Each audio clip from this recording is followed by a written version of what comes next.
प्यार हो जाता है, इसमें किसी का दोष नहीं है। कल से वैलेंटाइंस डे यानी कि वैलेंटाइंस का वीक शुरू हो रहा है। एक सप्ताह तक लगातार वैलेंटाइंस डे वाले पर्व को मनाया जाएगा। इसमें मेरी 3 बातें आप सबके लिए हैं। पहली बात कि प्यार हो जाता है, लड़के लड़कियों को प्यार हो जाता है, इसमें उन दोनों का कोई दोष नहीं है। दूसरी बात कि जिससे प्यार करें उसी से शादी करें, या फिर जिससे शादी करें उसी से प्यार करें। और तीसरी बात, प्यार हो जाए तो पहले काबिल बनो, फिर उसी से शादी कर लो। ये 3 बातें मेरा संदेश इस वैलेंटाइंस डे वाले सप्ताह पर, क्योंकि आज का सबसे बड़ा चमत्कार यही है कि किसी को किसी से प्यार हो जा रहा है। क्योंकि मेरे देखे हुए 100 में 99 लोग एक दूसरे से नफरत करते हैं। मैंने अपनी आंखों से देखा है, बचपन से आज तक पति पत्नी को पीट रहा है, पत्नी पति को पीट रही है। और इस दुनिया में अगर किसी लड़के को किसी लड़की से प्यार हो रहा, ये चमत्कार है, भगवान का बहुत बड़ा चमत्कार है। प्यार बहुत ही रेयर चीज है, मैंने तो बहुत कम देखा है। अगर मैं 100 लोगों को जानता हूं तो 100 में से 99 लोग जो होते होंगे वो प्यार को जानते ही नहीं कि प्यार क्या होता है। अक्सर लोग वासना को प्यार समझ लेते हैं। वासना में प्यार होता है, लेकिन प्यार कम होता है और डिमांड ज्यादा होता है। क्योंकि वासना का मतलब होता है मुझे तुमसे सुख चाहिए, और जिस व्यक्ति को भी किसी से सुख चाहिए उसे वासना कहते हैं। और जिसमें कोई व्यक्ति किसी को अच्छा लगा, उसे वो सुख पहुंचाने की कोशिश करे, इसे प्यार कहते हैं। और ये प्यार बहुत रेयर है। बचपन में तो मुझे पता ही नहीं था कि पति पत्नी के बीच प्यार होता भी है। क्योंकि जैसे जैसे मैं बड़ा हुआ, मुझे ये तो पता था कि पति पत्नी के बीच काम वासना का संबंध होता है, जिससे बच्चा पैदा होता है। ये हम लोग को पता चल गया 5 साल, 7 साल, 10 साल, 12 साल होते होते। क्योंकि गांव में और समाज में बहुत सारे लोग ऐसे हैं जो इसका ट्रेनिंग मुफ्त में दिया करते हैं बच्चों को। गांव में बहुत सारे लोग होते हैं जिनका काम ही है बच्चों को ट्रेनिंग देना, यानी दूसरे के बच्चे को बिगाड़ देना कि क्या होता है पति पत्नी के बीच। तो ये तो मुझे बचपन में पता चल गया था कि पति पत्नी के बीच काम वासना होता है। और बचपन में मुझे ये भी पता चल गया था कि पति पत्नी आपस में मारपीट करते हैं, लगभग रोज करते हैं, या सप्ताह में या महीने में। लेकिन पति पत्नी के बीच प्यार भी होता है, ये मुझे बहुत बाद में पता चला। क्योंकि प्यार बहुत ही अलग चीज है। देखा जाए तो इतनी ऊंची चीज है कि सबके नसीब में होता भी नहीं। अधिकांश आदमी जीवन भर क्या करता है, समय होने पर उसकी शादी करा दी गई, फिर अपनी पत्नी के साथ जीवन गुजार लिया, 2 4 6 बच्चे पैदा हो गए, घर द्वार बस गया और दुनिया से चला गया। अगर वो इसे भी प्यार समझ रहा तो प्यार तो ये भी था, जरूर था। लेकिन प्यार इससे भी ऊंची चीज है। पहली बात, कभी कभी तो ऐसा हो जाता है प्यार, जैसे एक बड़ा सा मकान हो, उसमें कोई किराएदार आ जाए और उस घर में फिर एक जवान लड़का भी हो, एक जवान लड़की भी आ जाए किराएदार।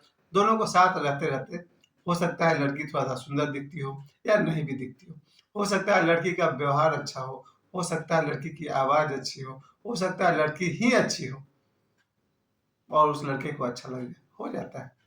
प्यार होता क्यों है? बहुत सिंपल जवाब है, नफरत क्यों हो जाता है? पहले ये बताइए हमको, क्यों लोगों को नफरत हो जाता है? जैसा कि पिछले साल हम लोगों ने देखा भी था कि सोशल मीडिया पर बहुत सारे लड़कों ने लड़की को चौराहे पर मार डाला, या फिर लड़कियों ने लड़कों को अलग अलग तरीकों से मार डाला। नफरत क्यों हो जाता है? और जब इस धरती पर नफरत हो जाता है तो प्यार भी हो जाता होगा। आपको नफरत किसी से क्यों हो जाता है? जरा सोच के देखिए, अगर आपको किसी से नफरत हो जाता होगा तो क्यों हो जाता होगा? या तो उसका व्यवहार खराब है आपके प्रति, या फिर वो आदमी आपसे बदतमीजी किया होगा, या फिर वो आदमी कुछ आपसे जबरदस्ती कर रहा होगा। क्यों नफरत हो जाता है? इन्हीं कारणों से होगा ना। या तो कोई आपका शोषण करता होगा। इसको जस्ट उल्टा कर दीजिए, कोई होगा जो आपकी तरह बहुत प्यार से देखता होगा, कोई होगा जो रात दिन आप ही के बारे में सोचता होगा, कोई होगा जो आपको ऐसे देखता होगा कि आंख भर के देख लो, पता नहीं फिर ये कब दिखेगा, कोई होगा जो आपका बहुत बहुत ख्याल रखता होगा। तो प्यार हो जाता है। और ये प्यार है तो सबका अधिकार। जैसे सांस लेना हर कोई सांस लेता है, वैसे प्यार भी सब कोई करता है। लेकिन शुरुआत ही गलत हो जाए तो फिर प्यार नहीं हो सकता। प्यार की शुरुआत ही होगी अगर कोई बच्चा अपने माता पिता से प्यार करता है, तो ही वो आगे जाकर के किसी लड़का या लड़की से प्यार कर पाएगा। एकदम फर्स्ट पॉइंट को पकड़िए। अगर कोई लड़का अपनी माता को ही सम्मान नहीं दे पाया, अपनी माँ को ही प्रेम नहीं कर पाया है, वो भविष्य में क्या किसी लड़की को इज्जत करेगा और लड़की को प्रेम देगा? ना। पहली सीढ़ी तो माँ है। जो बच्चा अपनी माँ को प्रेम करता है, माँ के पैर छूता है, माँ की सेवा करता है, वो किसी लड़की को प्रेम करेगा, ये स्वाभाविक है। क्योंकि पहली ट्रेनिंग उसको माँ से मिल गई। जिसने स्त्री का सम्मान सीख गया, अपनी माँ का इज्जत करना सीख गया, अब वो किसी की भी इज्जत करेगा। ठीक उसको अवॉइड कर दिया कि जो लड़की अपने पिता का, भाई का सम्मान कर पाएगी, वही तो किसी बाहर के आदमी को भी सम्मान कर पाएगी या प्रेम कर पाएगी। शुरुआत अपने घर में है। अगर हम अपने माता पिता को प्रेम कर सकते हैं तो ही जीवन में किसी को प्रेम कर सकते हैं। जो व्यक्ति अपने माता पिता को प्रेम करेगा, घर के सभी संबंधियों को, यहाँ प्रेम का जो भी अर्थ आप निकालना चाहें, देवी देवताओं से प्रेम, कुछ लोग तो माँ काली से प्रेम करते हैं, कुछ लोग भगवान शिव से प्रेम करते हैं, भगवान कृष्ण का तो खैर जवाब नहीं। शायद करोड़ों लोग भगवान कृष्ण से प्रेम करते हैं। यही लोग किसी व्यक्ति से ही प्रेम कर सकते हैं। प्रेम जब भी होगा ईश्वर की कृपा से होगा और बड़ा आसानी से होता है। हम लोग सिर्फ प्रेम के खिलाफ चले जाते हैं। आज की दुनिया में इतना हिंसा है कि अगर मैं बचपन से अब तक का अखबार की खबर करूं तो बहुत बार पढ़ा है कि लड़के ने लड़की पर गोली चला दी। अखबार में पढ़ा करता था।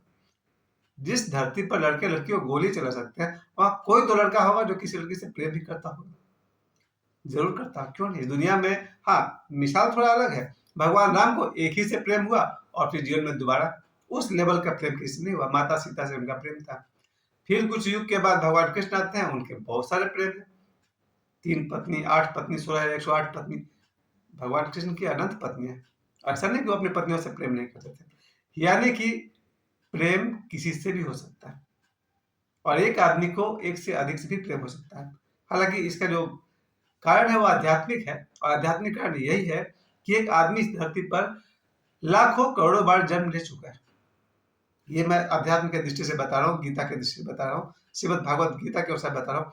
एक व्यक्ति धरती पर अनेक बार जन्म ले चुका है और बहुत सारे लोगों के संपर्क में रह चुका है। तो जितने लड़कियों के साथ या जितनी बार उसने शादी की होगी, वो सबका जन्म अगर इस धरती पर, इससे भी तो कहीं ना कहीं होंगे, तो उनमें से कोई ना कोई उससे मिल जाता है। तो कुछ उसको अंदर से लगता है कि शायद मैं इसे जानता हूँ। ये भी प्रेम है। इसमें गलत क्या है? गलत है, और जो कि मैं सबसे गलत बात मैं बता दूं, कि हम जहाँ रहते हैं राय चौधरी कंपाउंड में, यहाँ से मैं देखकर मैं अपनी बात बता रहा हूँ। यहाँ लोगों को एक दूसरे से ज्यादा मतलब नहीं है, काम से मतलब है। काम पड़ी तो ठीक, नहीं पड़ी तो वाह। लेकिन इस धरती पर ऐसे भी लोग हैं जो, विशेषकर मैं एक लड़की की बात कर रहा हूँ, एक लड़की को प्रेम हो गया किसी से, और जब उसको प्रेम हुआ तो वो लड़का बहुत मामूली था, यहाँ तक कि गरीब था। दोनों को प्रेम हुआ, लड़के को लड़की से, लड़की को लड़का से। दोनों को प्रेम के बाद शायद लड़की ने उसको टारगेट दिया कि जीवन में कुछ बनो, फिर हम शादी कर लेंगे। और वही हुआ। गरीबी के दिनों में लड़की ने उसका साथ दिया, साइकोलॉजिकल साथ दिया, मानसिक रूप से साथ दिया, मेंटली साथ दिया। वो लड़का मेहनत किया और 4 साल के अंदर उसने खूब खूब पैसे कमाए और लगभग 10-15 लाख से ऊपर की उसने कार खरीद ली और अमीर हो गया 4 साल के अंदर। और फिर उस लड़के ने लड़की के माँ बाप से बात किया। लड़की ने भी घर में कहा कि हमको ये लड़का पसंद है। और फिर लड़की के माँ बाप ने भी देखा, सब जाकर के देखा तो बात सही था। वो लड़का अब तक धनाढ़ हो चुका था, पैसे वाला, बड़ा सा घर, 10-15 लाख की गाड़ी उसकी, कार उसकी। माता पिता ने कहा कोई एतराज नहीं, कोई हर्ष नहीं, और माता पिता ने उन लोगों की शादी करा दी। ये होता है एक सीधा तरीका। जब भी किसी लड़के को किसी लड़की से प्रेम हो जाए और लड़की को भी प्रेम हो जाता है, तो लड़के की तरफ से मैं यही कहूंगा, प्यार हो गया है, जरा रुको, 1, 2, 3, 4, 5 साल वेट कर लो। कुछ काबिल बन जाओ, इस लायक बन जाओ कि तुम लड़की के माँ बाप के सामने ये बात रख सको कि मैं शादी करना चाहता हूँ इससे। और जब तुम 2-4 साल में किसी लायक हो जाओगे तो लड़की के माता पिता तुम्हें देखेंगे, हो सकता है कि वो अपनी तरफ से ओके कर दे। मैं जिस घटना की बात करूँ उसमें तो माता पिता ने ओके कर दिया कि भाई लड़की ने सही लड़के को चुना है। तो ये मेरा संदेश है कि प्यार हो जाए, काबिल बनो और फिर अपने उस लड़की से शादी कर लो। ये बात भारत की तरफ से मैं कह रहा हूँ, इंडिया की तरफ से कह रहा हूँ। इंडिया में जनरली लड़के को ही कमाना होता है, लड़की कमाए उसकी मर्जी। तो जब भी किसी से प्यार हो जाए, काबिल बनो और फिर शादी कर लो। और मैंने दूसरी बात आपसे कही थी वो यही था कि जिससे प्यार हो जाए उसी से शादी करो, या फिर जिससे शादी हो गई है उसी से प्यार करो। और तीसरी और अंतिम बात कि प्यार हो जाता है, इसमें किसी का दोष नहीं है। अब मुझे याद आता है कि कल जब वैलेंटाइन डे स्टार्ट होगा तो बहुत सारे लोग अलर्ट हो जाएंगे, कान खड़े हो जाएंगे। चाहे लड़के लड़की के माता पिता हो या फिर समाज के लोग हो, और बहुत सारी संस्थाएं हैं जो वैलेंटाइंस डे के खिलाफ खड़ी हो जाएंगी। उन सबको मैं ये नहीं कह रहा हूँ कि कौन सही है कौन गलत है, मैं यही कह रहा हूँ प्यार हो जाता है, इसमें किसी का कोई दोष नहीं है। तो चलिए, कल से वैलेंटाइंस डे का सप्ताह शुरू होगा, उसके 7 दिन पर मेरे अलग अलग भाषण चलेंगे। धन्यवाद।